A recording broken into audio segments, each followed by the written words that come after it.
Meus amados irmãos, a paz do Senhor Jesus, é com muita alegria que nós aqui estamos para mais uma vez trazermos ao coração dos irmãos, amigos e ouvintes um estudo sistemático das nossas lições de escola bíblica dominical. Este é o assunto que nós estamos tratando, a igreja em Jerusalém.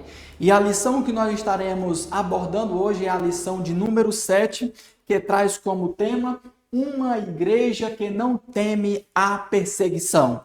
A leitura bíblica em classe se encontra em Atos dos Apóstolos, capítulo de número 5, do versículo 25 ao 32 e do versículo 12, aliás, do capítulo 12, do versículo 1 ao 5. Nós estamos aqui para trazer um estudo sistemático da palavra de Deus. Esta palavra, esta aula é para você, pastor de igreja, professor de escola dominical, pai de família, obreiro, jovem, você que deseja adquirir conhecimento e crescer no conhecimento da palavra de Deus, esta aula é para você. Conosco temos o presbítero irmão Luiz, que também é professor de escola dominical, e está compartilhando conosco neste momento. E na filmagem, o irmão Marcos, o diácono irmão Marcos aí nos bastidores, fazendo com que esse trabalho aconteça. Desde já, eu quero convidar o presbítero irmão Luiz para fazer a leitura do texto. Consegue, irmão Luiz? Amém. Presbítero irmão Luiz, então vai fazer a leitura do texto bíblico da lição de número 7. Pode ler, pode ficar de pé, presbítero irmão Luiz.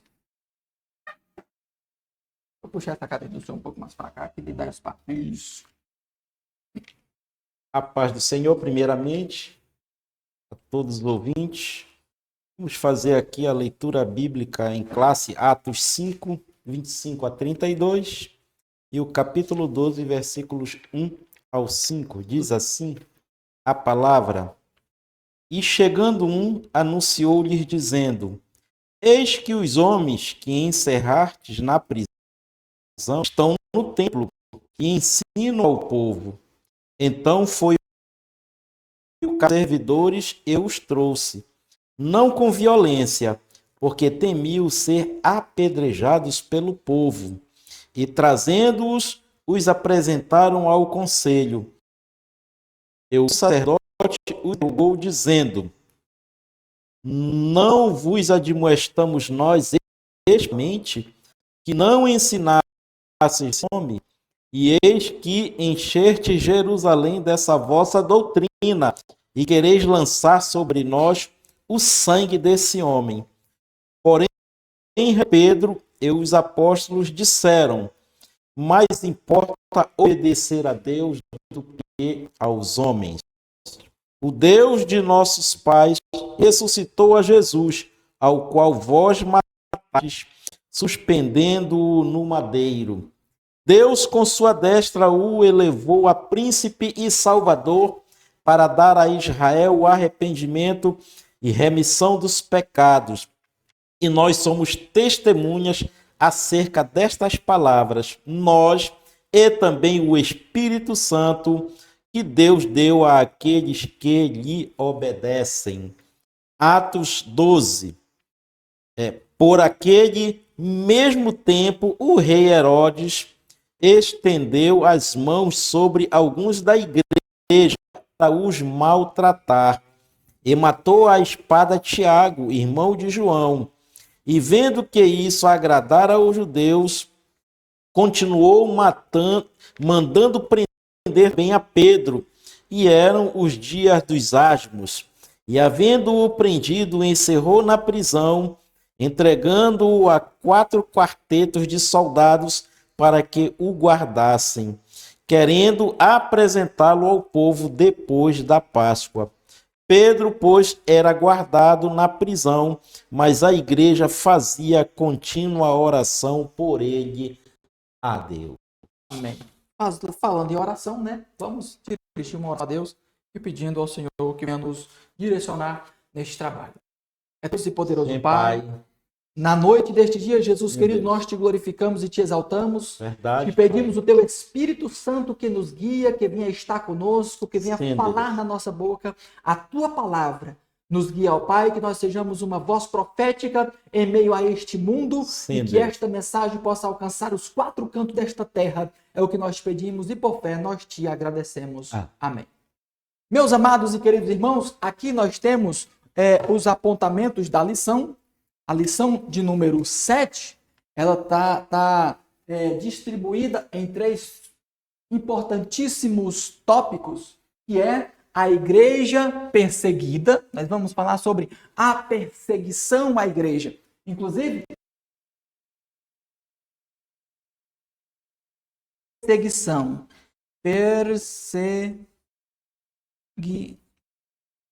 Vou colocar aqui só para a gente acompanhar. Esta é a palavra-chave da nossa lição de hoje.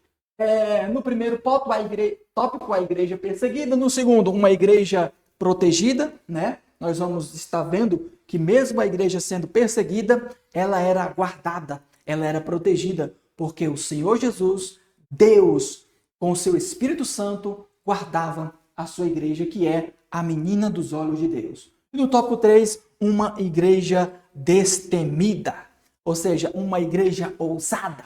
Nas lições anteriores, nós vimos aí uma igreja que pregava com ousadia. Amém? Amém. Vamos lá. O texto áureo está no texto que foi lido, né? Então, vamos lá a explanar esta lição. Aqui no meu lado direito, né, temos o estudo teológico. E aqui ele vai apresentar 6 apontamentos, né? E trazer referências bíblicas dando ênfase a cada estudo teológico desse aqui. A perseguição na roda da fé cristã, ele traz aí João 16:33. E aí, no decorrer da lição, a gente estará fazendo uso dessas referências bíblicas. Vamos lá. A gente não vai ficar lendo os textos bíblicos, a lição, mas a gente vai fazer a abordagem no texto bíblico, que é o que nós lemos, porque a lição ela é extraída do texto bíblico. Então, a gente vai estar abordando o texto bíblico e automaticamente a gente vai estar já estará falando a respeito da igreja perseguida, uma igreja protegida e uma igreja destemida. Vamos lá. O texto que foi lido foi de Atos, capítulo 5, no versículo 25 ao 32. E ele vai dizer assim, ó, e chegando anunciou-lhe dizendo, eis que os homens que encerraste na prisão estão no templo e ensinam ao povo.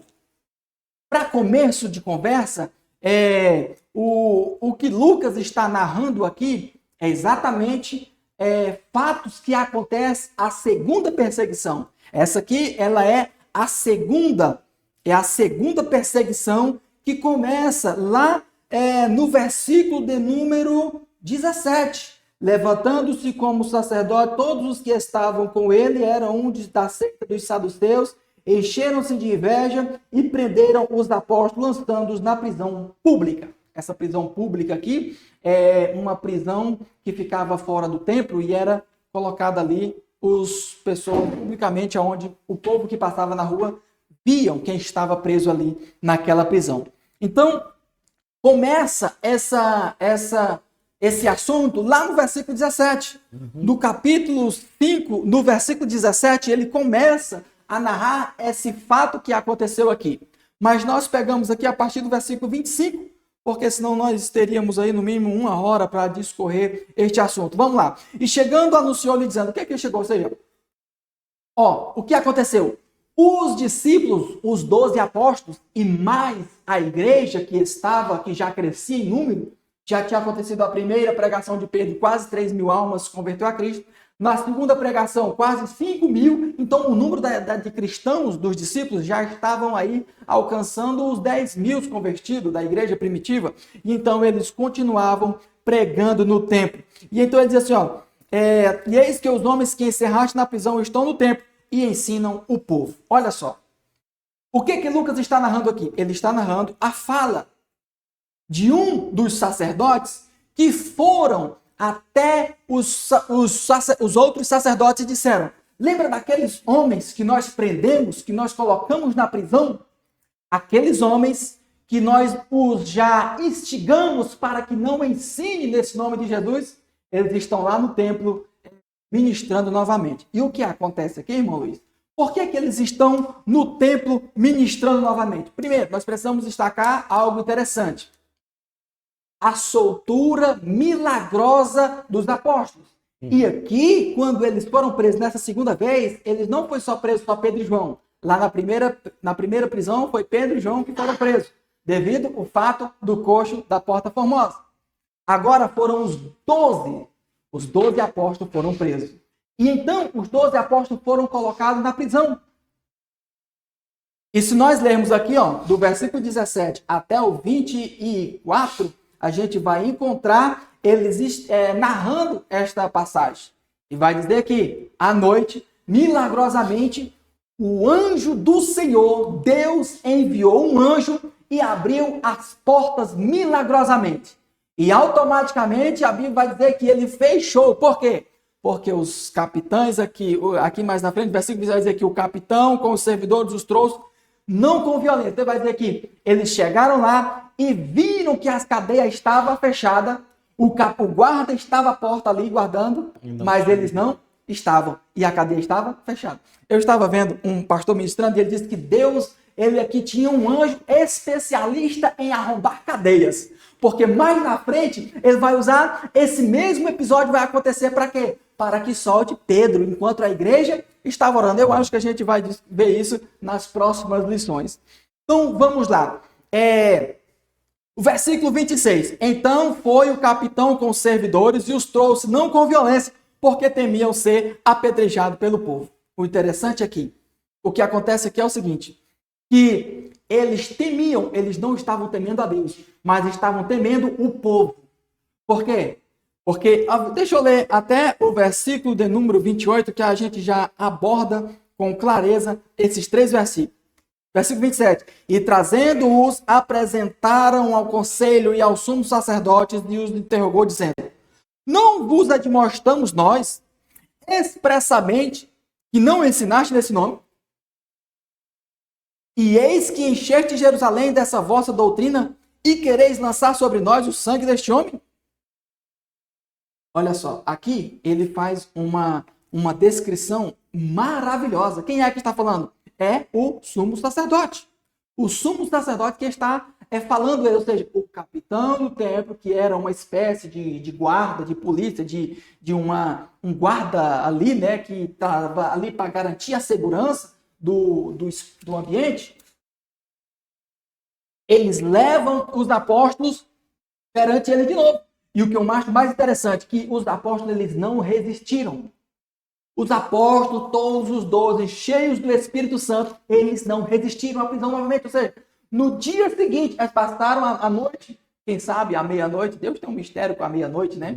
Quem sabe à meia-noite, Deus abriu as portas da cadeia, mandou o anjo lá e abriu as portas da cadeia. Se foi à meia-noite, mandar o anjo lá é bíblico, tá? Aqui, do versículo 21 ao 23, está dizendo aí que Deus mandou um anjo ali para abrir a cadeia.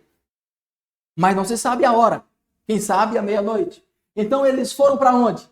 Presbítero irmão Luiz, nós estamos falando de uma igreja perseguida. Uma igreja que está vivendo uma perseguição.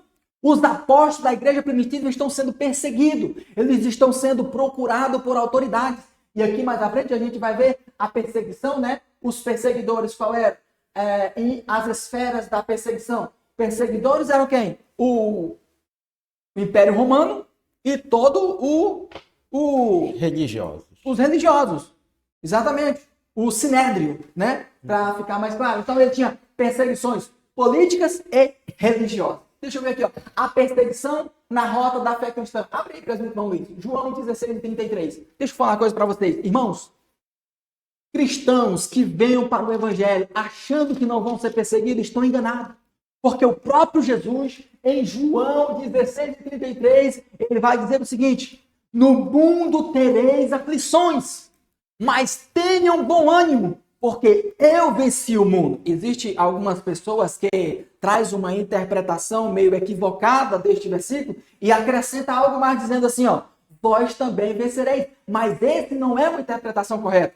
Por quê? Porque se Jesus está dizendo que ele venceu o mundo, o que é que nós precisamos fazer? Ter bom ânimo, porque o mundo já foi vencido por ele. E o que nós devemos fazer agora é, como está em Efésios 6, ficar firmes.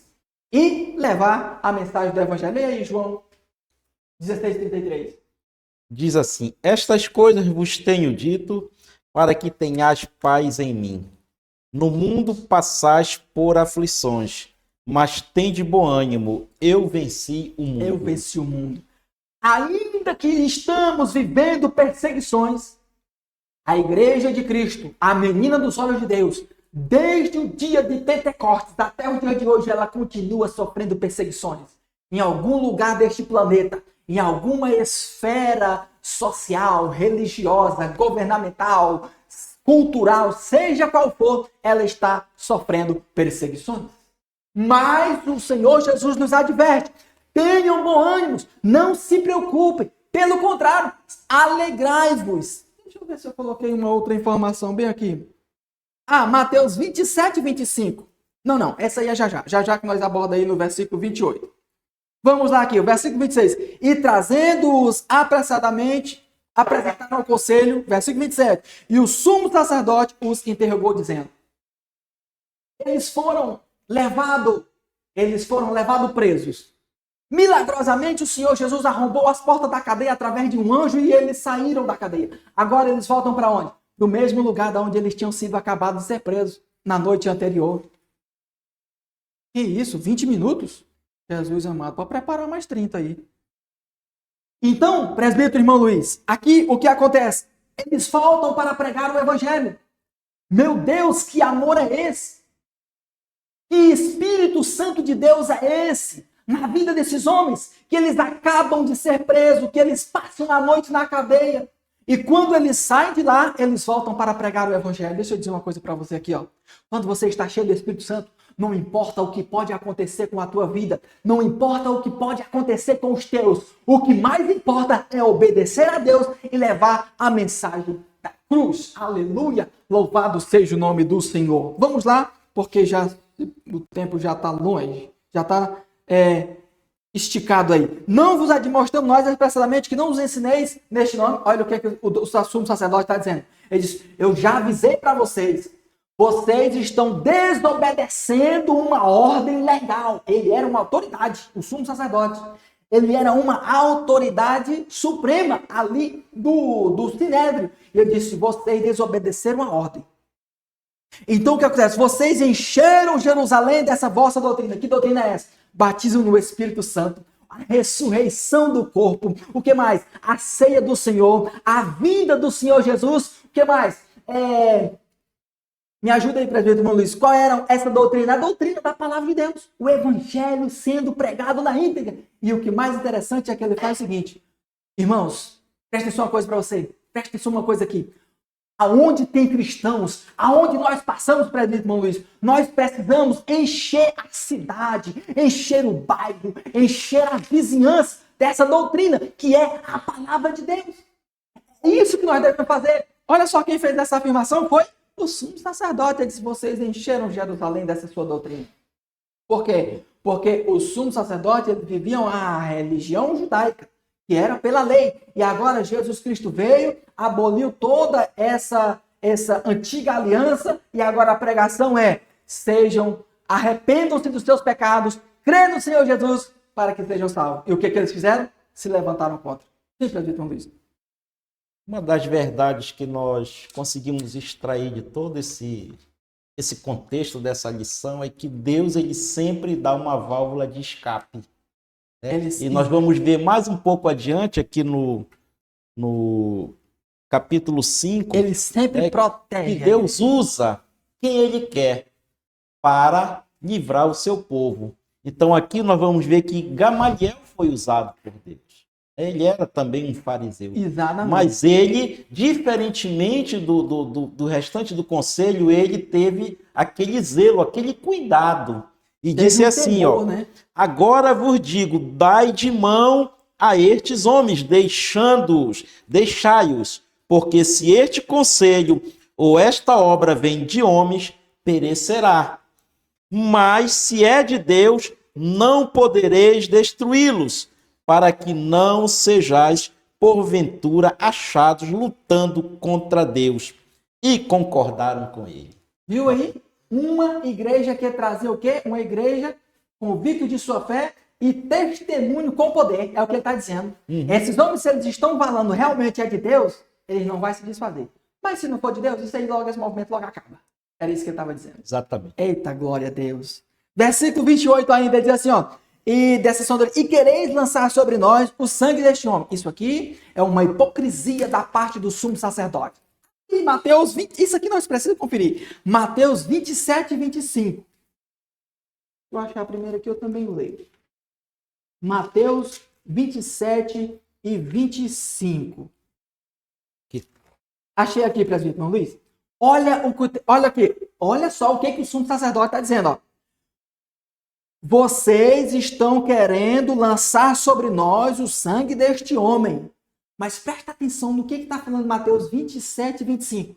Todo o povo respondeu que o sangue dele caia sobre nós e nossos filhos. O que é isso aqui? Quando Jesus foi levado ao Sinédrio perante Pilatos, ele disse assim, ó, gente, nós não tem nada de condenação sobre esse homem. Por que vocês querem que eu solte esse? Por que vocês querem que condene esse homem? Aí então tem aqui Barrabás e Jesus. Vocês querem que eu solte quem? Vou soltar. Aí o povo disseram com uma voz só, solte Barrabás. E ele disse, e o que é que eu vou fazer com esse Jesus? Ele disse, crucifica. Ele disse assim, eu não vejo crime nenhum nele. Eu lavo as minhas mãos sobre o sangue dele. Aí o que o sumo sacerdote disse? Versículo 25. Todo o povo respondeu, que o sangue dele caia sobre nós e nossos filhos. Eita Jesus. Agora ele está dando uma de coitadinho, dizendo assim, vocês querem lançar o sangue desse homem sobre nós? E isso aqui foi exatamente o que aconteceu 40 anos depois. 40 anos depois, o Império Romano destruiu Jerusalém e cumprindo o castigo de Jesus sobre os romanos, sobre os judeus, matando 500 mil judeus. Aí caiu sobre ele o sangue de Jesus. Aí, agora, lá no dia de crucificar, ele disse que podia lançar, né? Não tinha noção do que estava falando. Agora queria sair fora, dizendo assim, vocês estão querendo nos acusar do sangue deste homem. Meu Deus, isso aqui é poderoso. Porém, respondendo Pedro e os apóstolos, disseram, mais importa obedecer a Deus do que os homens. Isso aqui já é uma segunda fala que ele falou lá de novo, né? Isso aqui a gente já abordou perfeitamente. O Deus de nossos pais ressuscitou Jesus, o qual vós matastes, suspendendo-o no madeiro. Por que ele faz essa afirmação de suspender no madeiro? Porque lá em Deuteronômio, quando Moisés escreve Deuteronômio, está dizendo que maldito todo aquele que for morto no madeiro. Então ele está dizendo assim, ó, vocês amaldiçoaram aquele que não tinha maldição e tornaram vergonhoso a morte daquele homem. Porque a morte no madeiro era uma morte vergonhosa. Meu Deus, a gente não dá para poder continuar falando muito, afundando nesse assunto por causa do tempo. Vamos lá, a gente vai parar no versículo 32. Deus com a sua destra é o quê? Com a sua mão direita, né? O que é a destra? A destra é a mão direita. Com a sua mão direita, o elevou a príncipe e salvador para dar a Israel o arrependimento e remissão dos pecados. Pedro dizendo, este homem que vocês mataram, o próprio Deus, com a sua mão direita, o levantou e colocou-o no lugar celestial, assentado à direita de Deus, e recebeu o título de príncipe e agora é o salvador da humanidade. E é inclusive o salvador de vocês, se vocês se arrependerem. Meu Deus, que poder é esse? Que Deus maravilhoso. A perseguição como marca do viver cristão, a gente não vai nem conseguir, mas você lê lá 2 Timóteo 3:12, mantendo o ânimo em meio à perseguição, 2 Coríntios, Mateus 5:10. Mantendo a ousadia cristã, Atos 4:13, que é o que nós fizemos na lição passada, pregando o evangelho com ousadia, adorando a Deus em perseguição, Atos 16:25. Aqui é a segunda episódio, aonde, se não me falha a memória, abre aí, presbítero Luiz, Atos 13, Atos 16:25. Vamos ver o que está. Atos 16 e 25. Pode ler. Atos 16 e 25.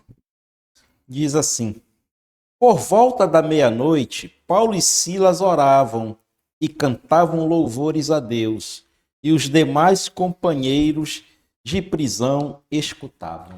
Aqui o que ele está dizendo? Adorando a Deus em meio à perseguição. Quem é que vai adorar a Deus sabendo que vai morrer no outro dia? Essa era a promessa, de morrer no outro dia. Meus amados irmãos, nós já fizemos aqui uma igreja perseguida, os perseguidores que eram o Império Romano e o Sinédrio, a esfera da perseguição que é a esfera política e religiosa, a igreja enfrentando oposições, a igreja continuava caminhava enfrentando oposições que eram todo esse sistema judaico e romano que vinha tentando combater a igreja a qualquer custo. Um anjo de Deus, né? Nós falamos do anjo poderoso que arrombou a cadeia lá e liberou os apóstolos, a intercessão da igreja, a igreja estava em oração. O valor da oração, se a gente fosse pegar isso aqui, irmão, isso aqui não ia passar 40 minutos falando isso aqui, né? A igreja destemida, uma igreja que mesmo em meio à perseguição, eles não se calavam. Meu irmão, deixa eu dizer uma coisa para você, tá filmando, Marco, volta para cá. Você, irmão, que está passando perseguição, os países, nós já vamos falar aqui, ó, nós já vamos falar da janela 1040, aonde vamos logo. Depois nós falamos aqui, vamos logo. A janela 1040. Você já deve ter visto falar da janela 1040, aonde pega o globo terrestre, divide a linha do Equador e o meridiano de Greenwich, ou meridiano zero, e traça da linha do Equador para o grau a 40 graus ao sul. Eu acho que é. Eu não sou muito bem de norte. Muito bem, obrigado. Ao norte. Não, ao sul do Equador, mas ao norte de Greenwich. Tá certo. É isso aí. Aqui, ó, linha do Equador. Ah, não, perdão, desculpa, você tá certo. Sul é pra cá. Pra cá é... Obrigado. Boa. Eu confundo essas questões de coordenada geográfica. Isso aqui eu não estudei muito, não. Vamos lá. Então, essa janela 1040 abrange a Índia, a Indonésia, o Paquistão, o Iraque, Afeganistão e mais uma série de países que estão aqui no meio dessa janela 1040. O que é isso aqui? É os lugares mais remotos, aonde o evangelho ainda não foi alcançado. Tem povos aqui, ó, que morrem mais de 80 mil pessoas sem nunca ter ouvido falar do nome de Jesus. Nessa janela 1040 existem países que nunca receberam uma Bíblia. Nessa janela 1040 existem países que nunca ouviu um missionário de qualquer parte do mundo levando o evangelho. Meu irmão, imagine a perseguição nesse exato momento em que nós estamos ministrando a palavra de Deus. Em meio a esta perseguição que acontece na janela 1040, tem um cristão morrendo. Tem alguém sendo morto. Tem alguém sendo assassinado. Sem contar os que morrem sem conhecer o evangelho. A igreja continua em meio a perseguições. Mas a igreja, ela continua destemida, buscando a Deus em oração e vivendo e testemunhando com poder. Olha aí, para que um testemunho mais forte do que o dos apóstolos? Operando milagre, fazendo prodígios, maravilhas. A Bíblia vai dizer que a sombra de Pedro, aonde ele passava, a sombra dele ia curando os enfermos. Meu Deus! Isso é testemunho com poder ou não é? Isso. Convicto de sua fé. Eles tinham convicção de sua fé ou não tinham? Primeiro, que se eles não tivessem convicção de sua fé, quando eles foram soltos da cadeia, o que eles tinham feito? Tinham fugido. Tinha corrido. Mas ele diz assim, ó, pela segunda vez, eu lhes digo que mais importa nós obedecer a Deus do que aos homens. Isso aqui nos traz um ensino de que quando as autoridades nos submetem a desobedecer a Deus, nós não temos a obrigação de obedecer às autoridades. Nós não temos a obrigação de obedecer às autoridades quando elas nos obrigam a distanciar de Deus, a viver de uma maneira, ainda que curte a nossa cabeça. Como Pedro disse, importa que nós obedecemos mais a Deus unicamente, do que aos homens. Louvado seja o nome do Senhor. Eu quero, para finalizar, eu quero ler para os irmãos uma carta de Gunnar Vingre. Eu garanto para vocês que vai levar menos do que 2 minutos. Carta missionária para o Brasil, 22 de agosto de 1914. Meu amado irmão, a paz de Deus. Muito obrigado por sua carta de 7 de julho e pelo cheque. Fico muito feliz com sua carta. É muito bom ouvir falar de Jesus e de suas obras maravilhosas. Fico feliz em ouvir sobre isso, pois vivo na mesma fonte que o Senhor. Aleluia. Acho que mencionei em uma outra carta para o Senhor que pretenderia viajar para outro estado chamado Ceará. Mas o Senhor levou o nosso evangelista aí em meu lugar. Ele voltou depois de cerca de 1 mês e meio, 45 dias, com a notícia de que havia batizado 50 pessoas nas águas e que Jesus havia batizado 24 crentes no Espírito Santo. Eita Deus! Glória a Jesus. O irmão Adriano Nobre foi preso lá. Adriano Nobre estava preso ali em um dia quando Jesus batizou mais de 10 pessoas no Espírito Santo. E nosso irmão foi expulso do local pelos inimigos. Mas louvado seja Deus, eles não conseguem afastar a obra do Senhor. Desde então, temos recebido cartas de lá e os crentes estão firmes em Jesus. Adriano nomeou um irmão para liderar as reuniões antes de partir. Amanhã, essa irmã é a irmã Maria de Nazaré, a segunda crente a receber o batismo no Espírito Santo lá em Belém do Pará, em 1911. Enviará esta irmã para liderar as reuniões antes de partir. Estava lá, amanhã a irmã que estava lá antes de Adriano e preparou o caminho para ele e está partindo. Agora ela está viajando para lá pela vontade do Senhor, para encorajar os inimigos. Vamos orar por ela. Desde minha última carta, Jesus já batizou 32 pessoas no Espírito Santo aqui no estado do Pará. E 39 foram batizadas nas águas. Glória a Deus. Uma delas foi batizada no Espírito Santo no sermão de quarta-feira à noite. Não se esqueça de orar por mim, queridos amigos, para que o Senhor me fortaleça. No Senhor Gunaving. Agora mesmo chegou um telegrama do Ceará informando que o número de pessoas batizadas no Espírito já é de 33. Glória a Jesus. Dessa forma, o Senhor está realizando sua obra maravilhosa. Aleluia. Agora nós estamos construindo uma casa pastoral aqui. O irmão Berg envia saudações. Uma carta de Gunaving para um pastor amigo dele lá da onde eles vieram? Da Suécia? Suécia. Da Suécia, isso. Ele enviando esta carta aqui. Isto é maravilhoso. Ele está relatando o quê? A obra missionária que ele estava pretendendo estender para o Ceará. Isso é em 1911, é mais de 110 anos atrás. E ele diz, mais na frente, ele vai falar, tem a carta do Vingre, tem a carta de Daniel Berg, ele vai falar que uma certa vez ele estava ministrando ali e um grupo de homens amontados com um facão na mão estavam lá de fora esperando para acabar com o culto. O que é isso? Perseguição é a palavra-chave que nós estamos enfrentando nessa lição, é o que estamos relatando nesta lição de hoje. Deixa eu falar uma coisa para você.